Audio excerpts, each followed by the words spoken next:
This is the dream of every breeder who ever conjured together the bloodlines and produced a foal. It can take years of a horse's career for it fully to reveal what it's capable of. There are no guarantees. You cross your fingers and hope.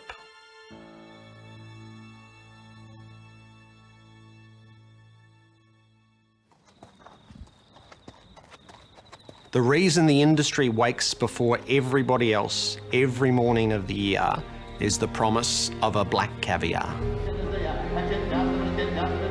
It's the wish of anybody who's ever been to a yearling sale and put their hand up for a bid.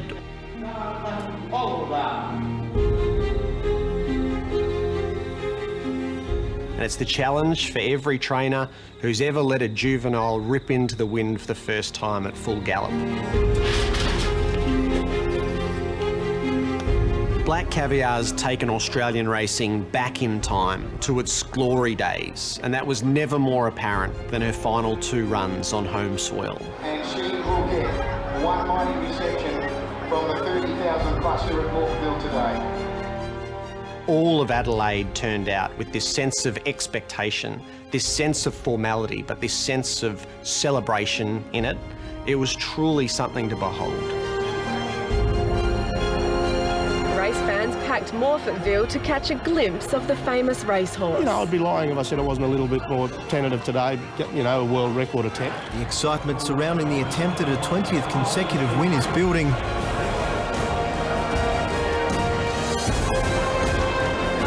They're off, and the most anticipated race this century is underway.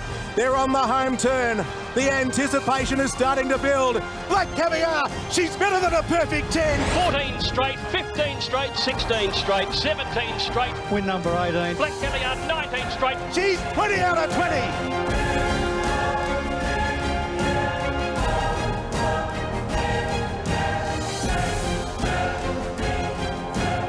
Racing has been part of Australian culture since the very formation of our society. There were thoroughbreds on the first fleet, and the first race meeting here officially was staged in 1810.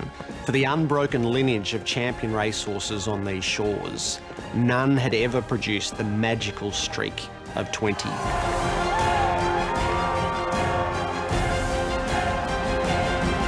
And now Black Caviar goes back to the mother country, to the very heart of the sport. Paid $1 to win and $1 to place. We get a Rock $2.20, Sterling Grove $2.90.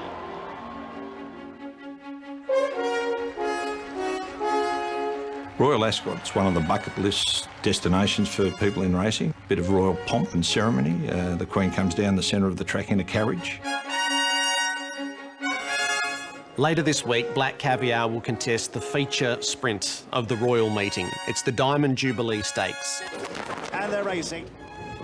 For history and prestige, there's nothing to match Royal Ascot. She'll come up against the best sprinters in Europe. On all that we know, and her status as the best sprinter in the world and the best sprinter of all time, she should be winning this race. Here's the reward. It will be emotional, I think, for even the Australians who will be sitting up late at night to watch Black Caviar win, hopefully win, and beat the Poms at their own game, horse racing, at the most hallowed track in the world. She'll be a name as strongly linked with racing as Phar Lap has always been. Since Phar Lap, there's probably been 1 million horses born in Australia, so you could probably safely say that Black Caviar's 1 in a million. The synergy's unmissable, and it is one of the most famous pieces of footage in an Australian archive, is Phar Lap being winched up on the ship as he heads over for his career-defining win in the Agua Caliente. All say goodbye to the conqueror. Like Christopher Columbus, he's going to discover America. And now we know that he never came back. It cost him his life, that trip. It's a great debut for the Australian beauty, Phar Lap, one of the handsomest horses ever seen on an American track. I'm sure in some ways her trainer Peter Moody would prefer that she could race her whole life here and establish these records. But we have reached a moment where he has a world champion, and it's time to go and confront and beat the world, to forever enhance and protect her legacy.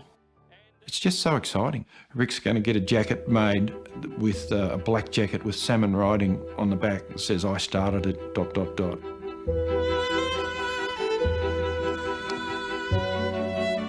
Rick Jamison has reshaped the industry in Australia. He has bred the best horse of our lifetime, the best horse since Phar Lap.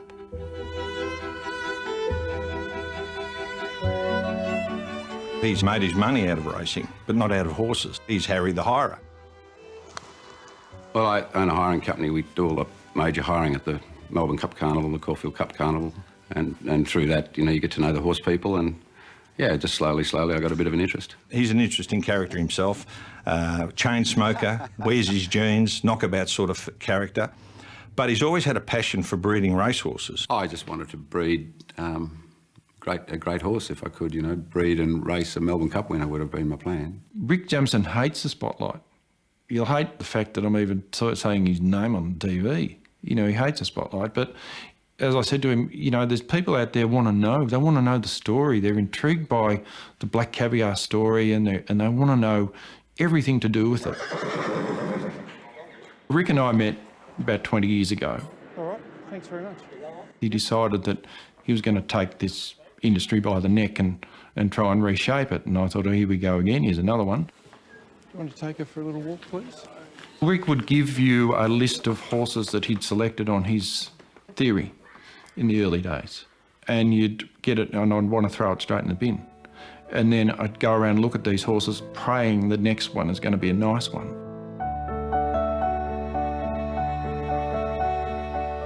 I started breeding 15 years ago. I think it took probably 10 years to learn, and I think the last 5 years we've taken a big jump forward.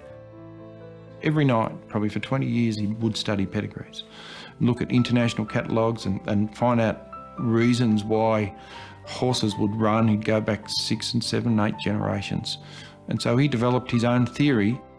I don't think I can tell you what Rick Jamison's basic breeding theory is because I don't know, and he wouldn't tell me. Well, in 2005, I went to the Sydney yearling sale with my friend Peter Ford.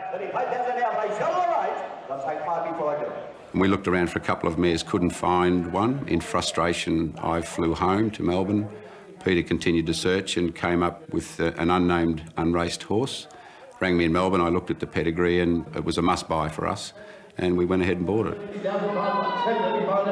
One of the other interested parties, he was on his way to Sydney to bid on her, and his plane got stuck in a holding pattern, as he tells me, and he said if I had been here, you wouldn't have got it. So I suppose that's just part of things that happen. You know, you get horses for a reason. So for the sum of $115,000, this big, injury-prone, unraced mare is given the name Helsinge and taken to the Northern Victoria property of Rick Jamison. And that's the genesis of the Black Caviar story. So this is Black Caviar's mum, Helsinge. I do remember this mare when she arrived because she was so impressive. From a horseman's point of view, when you look at Helsinge, you just see a perfectly formed female horse.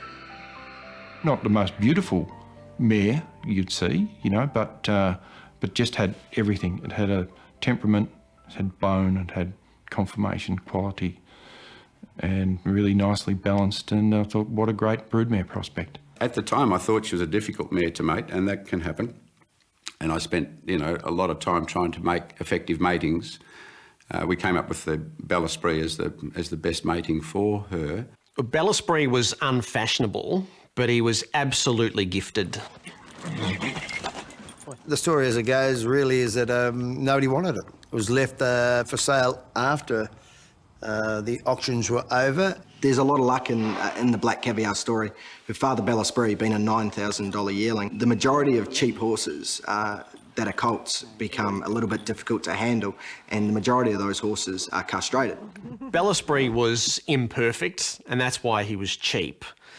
But it was the intangible ability that he had, and he was a natural racehorse. That's why he didn't get gelded along the way, because he took to racing with such a verve. Ball's gone for the whip on Bel Esprit. 3 lengths clear. Most people have never liked Bel Esprit's legs. He had a very, very awkward running action, if it would be the nicest thing you could probably say, but it covered ground, and covered ground with great speed. Bel Esprit holding on, and Bel Esprit has won it. Bel Esprit was an instant hit in racing circles, not just because of his ability, but because he was connected to sporting royalty. In his ownership was the legendary AFL coach, Kevin Sheedy. We started a cult following because, I mean, Bel Esprit hadn't really been beaten in his first year. And when you see what happened with Black Caviar, obviously Black Caviar's gone on to magnificent success, but Bel Esprit had a part of that for a while. So for a $9,000 purchase to go on to be a leading sire, that's a rags to riches tale of the turf. The similarities between Black Caviar and what Bel Esprit has passed on to her is his masculinity and his strength. He's got a great arse, a great hindquarter and a very good shoulder, and if you're fortunate enough to see Black Caviar, she's got an arse like a bus and that phenomenal shoulder that Bel Esprit has as well. So you can see where all the power comes from. The absolute amazing thing about her is that she never, ever looks to be going more than about half pace. Well, this is a very special paddock. Back in 2006 at 5:20 in the morning, we had a very special foal in this very paddock, and it was Black Caviar. Anyone might have owned Black Caviar, but it was leading trainer Peter Moody who had his hand up for $210,000 at the yearling sales. 170 there, 170, 170, Pete, your turn. The year I went to the Melbourne Premier Sales, when I saw Black Caviar, I instantly fell in love with her. Hat to 10, done, well done. I didn't have a client in mind, but I quickly got on the phone and rang a couple. And I said, we only want a fast one. So they took me at my word. And made sure we had a fast one. Well, Peter Moody, thank you very much, Pete. Very best of luck with that filly. She just had a presence about her, an action about her. Every time she took a stride, every part of her body moves. It's like walking down the beach and seeing certain parts of someone's anatomy wiggle or that, and you just can't help yourself. You've got to turn around and have a look.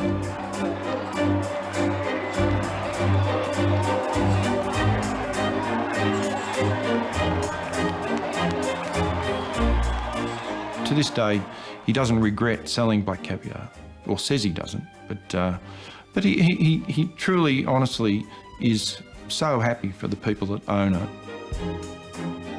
I think, yeah, I would think he has great respect from his fellow breeders of being able to breed the best horse in the world. We keep telling each other, we made the best horse in the world.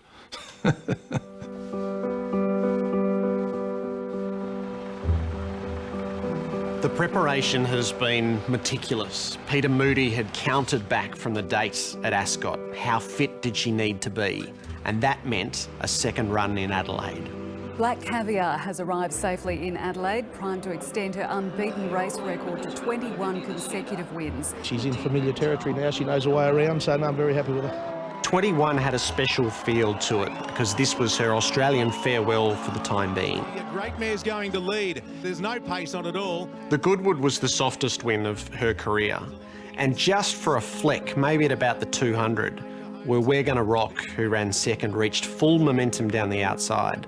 And Nolan wouldn't budge. He was carrying out his instructions to an absolute T. Nolan sits quietly down the outside. We're Gonna Rock's coming home well.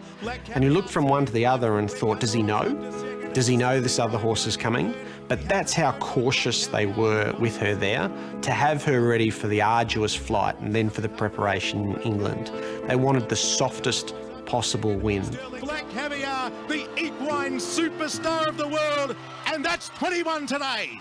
I'm not a punter, I don't worry about margins or as long as she bloody wins, that's all, I'm happy. He will take her all the way down the length of the straight and give the opportunity. She put on a show for everyone. It's never been about margins and records. She's got the job done and happy days.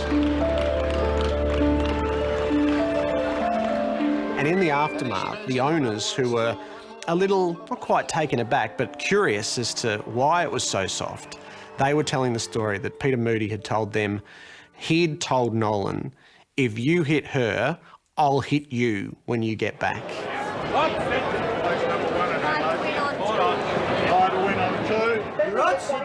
I've been coming to the races since early 50s and bookie for 46 years, and well, I'll remember her now at least the equal of Vane, so probably the equal best sprinter I've ever seen. People compare Black Caviar to Farlap, but it's not. In the racing world, we compare her to Vane. Well, anyone who can remember Vane racing is just, I don't think we'd seen anything since him until Black Caviar. But on top of the rise, Vane was a good 6 or 7 lengths in front. In the late 60s, Vane dominated sprint racing in Australia. For decades, no one would allow another horse to be put on the same pedestal as Vane, until now. And the lovely part of the story is there's a blood connection between Vane and Black Caviar. Away they go. And Luke Nolan hasn't released the brakes on the great mare. Out she goes. She's 3 lengths in front now. The Wonder Mare. The appearance of Vane in Black Caviar's pedigree on both sides is probably the reason I believe that she is so fast. We've never seen the like of her before. In layman's terms, on her father's side, Vane is the great-grandfather, and then on the mother's side, Vane is the great-great-grandfather. So we're going back a way, but in thoroughbred breeding, it's all relatively close. Vane is coming away from Special Girl down past the ledger, races away 3 lengths. Vane, who was bred by my grandfather, from day one was a horse that had a lot of media attention. Because of his speed, his natural starting ability, just get out there and fly.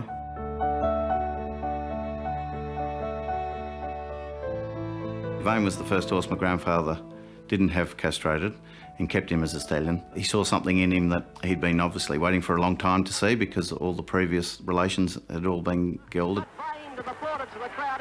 So this is where you see things reinforcing through the generations. And Australia's great sprinter begot Australia's greatest sprinter. Breeding racehorses is an absolute gamble. There's so many factors that are required to get a horse to the track, and you need luck to go 100% your way. The breeder of Black Caviar, Rick Jamison, is effectively living the dream right now. Black Caviar's greatness has now spread from those directly involved with her, those who have been blessed to have a share, to train, to ride, to those who have been involved with her breeding. And any horse with a connection to Black Caviar will be instantly recognisable, I think, to the generations that follow. It's got that I just woke up look about him. Megan is the horse manager, if you like. She runs all of the horses on the farm. She's the most wonderful person. She dedicates every waking moment to the horses. This is the yearling half-brother to Black Caviar. He's by Redout's choice. And, yeah, we think he's going to be a racehorse. Look, he's got hold of me. He's cheeky. So Rick has actually relented. He said, it's not the breeding, it's the mare you bought me.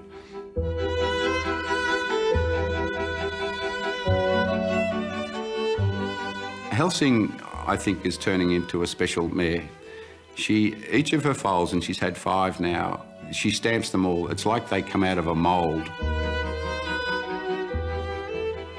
Helsinge has been a great mare. She stands on her own since the history of what's happened in the last couple of years, because she's produced some beautiful horses and they've been sold at the best price you could ever get. Thoroughbred brood mares produce 1 foal a year. Helsinge's 3rd foal went on to races all too hard.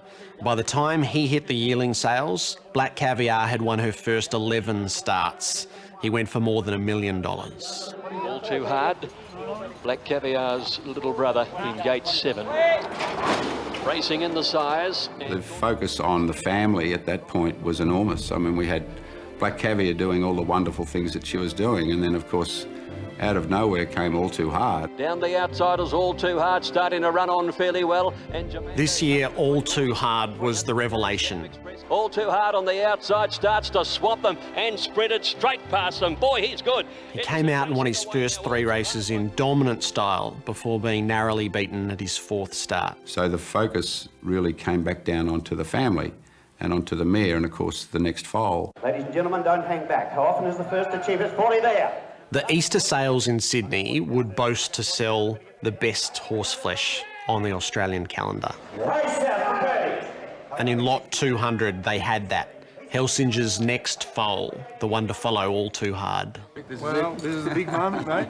This is it. This is why you started in the business for. Ricky just said, stick close. I need to get through this, so you won't believe how nervous I am. You know, after a while you just get a little numb, and I'll wait and see, I think. I think the market will take care of it. Ladies and gentlemen, I doubt there's anything that I can say that can enhance the pedigree of the filly that's just come in the ring in front of us. It was as if the last diamond on earth was up for grabs and people just had to have it at any price. A half-sister to the best sprinter in the world is lot 200. We have buyers from all over the world with interest in buying her, obviously because she's so well related. Would somebody like to sell her $1 million?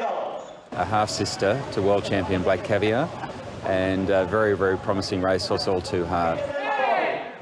What fueled the incredible sale was Rick Jamison's promise, his vow, that this was the last time a filly from Helsinge would be offered for sale. You can't buy Black Caviar. If you want a piece of this legacy, of this dynasty, here it is. And she went for $2.6 million. $2,600,000.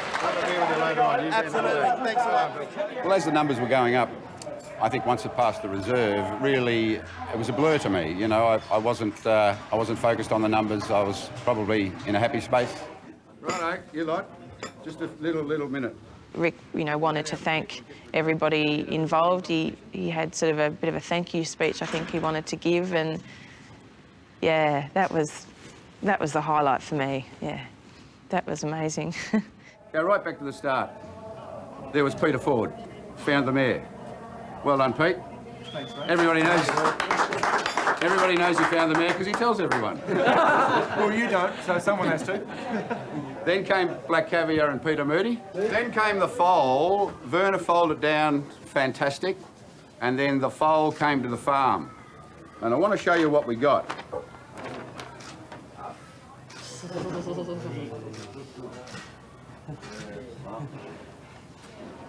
And then came Megan. Now this is what this story is all about. You saw that.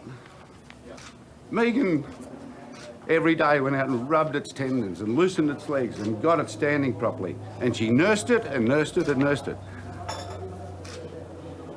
She was, bit by bit, she made this horse. So this story's about Megan. It was a bit of an outpouring, I suppose. It was after the sale. I think the stress of the lead into the sales was enormous. And as much as I carried it, on the farm, Megan carried it. Yeah, it was quite emotional for all of us, I think. Yeah, relief. Biggest relief, just to have it done and her sold and it all in one piece. Yeah, it was good.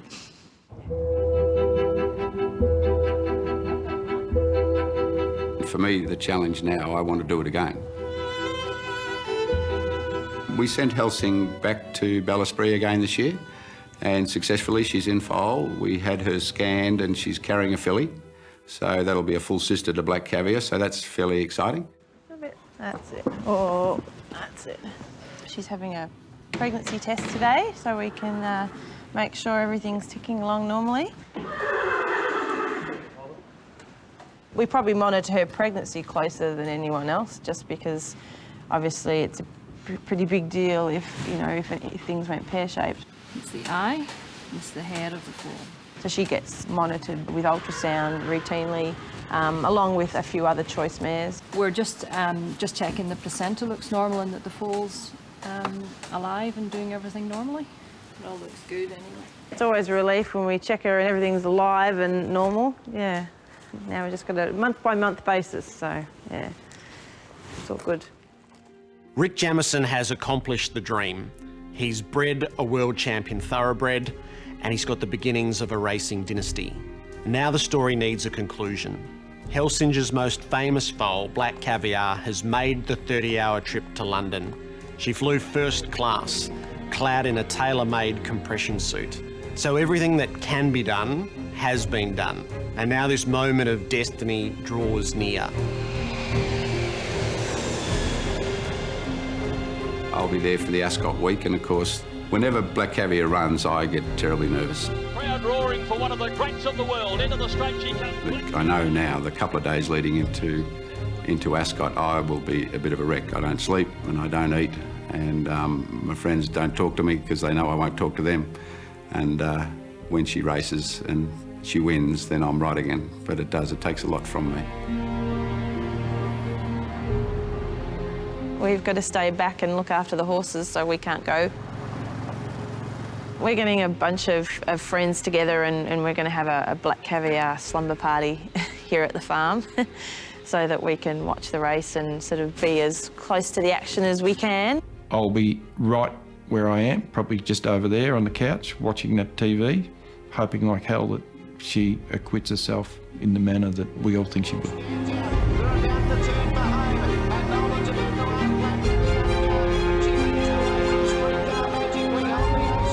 For me, Black Caviar is now protected against defeat. None of this can be erased. This turning back of time, the drawing of tens of thousands of people to racetracks to see one particular horse. The streak, 21 lives forever, whether there's a defeat at the end of it or not. It is the stretch within the history of Australian racing. It is a world landmark. That can't be taken away. The idea of perfection is cherished. It is sought. If she could live up to that as well, that's immortality. But nothing, not defeat from here, would reduce the story that we've lived through.